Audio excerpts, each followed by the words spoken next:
आइए UGC net की तैयारी करते हैं। आज हम रीतिकाल से ही प्रश्न उत्तर करेंगे। जो भी विद्यार्थी यूजीसी नेट की तैयारी कर रहे हैं वह सभी लोग रीतिकाल से जो भी प्रश्न उत्तर आएंगे उनके लिए बहुत ही महत्वपूर्ण है। तो चलिए बेकार का टाइम नहीं गंवाते हुए हम आगे बढ़ते हैं और शुरू करते हैं। तो पहला प्रश्न है, हिंदी रीति ग्रंथों की अखंड परंपरा चिंतामणि त्रिपाठी से चली, अतः रीति काल का आरंभ उन्हीं से मानना चाहिए। यह कथन किसका है? इसमें 4 ऑप्शन दिए गए हैं ए बी सी डी करके, जिसका सही आंसर होगा सी रामचंद्र शुक्ल जी। अब आते हैं सेकंड नंबर क्वेश्चन पे। रीति काल के किस कवि ने अपनी कविताओं में ऋतुओं और त्योहारों के साथ जीवन को खूबसूरती के साथ मिलाया है? इसमें भी 4 ऑप्शन दिए गए हैं, जिसका सही आंसर होगा पद्माकर। और आते हैं अब थर्ड नंबर क्वेश्चन पे। रीति काल की सर्वाधिक व्यापक प्रवृत्ति है।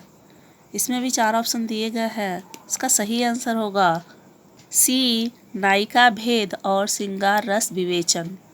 अब आते हैं फोर्थ नंबर क्वेश्चन पे। रीतिबद्ध कवियों में घनानंद का प्रेम इसलिए भिन्न है क्योंकि वह स्वानुभूत और रीति मुक्त है। इसका सही आंसर डी होगा, डी, वह स्वानुभूत और रीति मुक्त है। अब आते हैं फिफ्थ नंबर क्वेश्चन पे। रीति मुक्त श्रृंगारिक कवि नहीं है। इसमें भी 4 ऑप्शन दिए गए हैं, इसका सही आंसर होगा ए सेनापति। अब आते हैं 6 नंबर क्वेश्चन पे। रीति की अविरल परंपरा किस कवि से प्रारंभ मानी जाती है? इसका सही आंसर होगा ए चिंतामणि। अब आते हैं 7 नंबर क्वेश्चन। रीतिकालीन कवियों में केवल एक ग्रंथ लिखकर ही सम्मान पाने वाला कवि कौन है? तो इसका सही आंसर होगा सी बिहारी जी हैं। अब आते हैं 8 नंबर क्वेश्चन पे।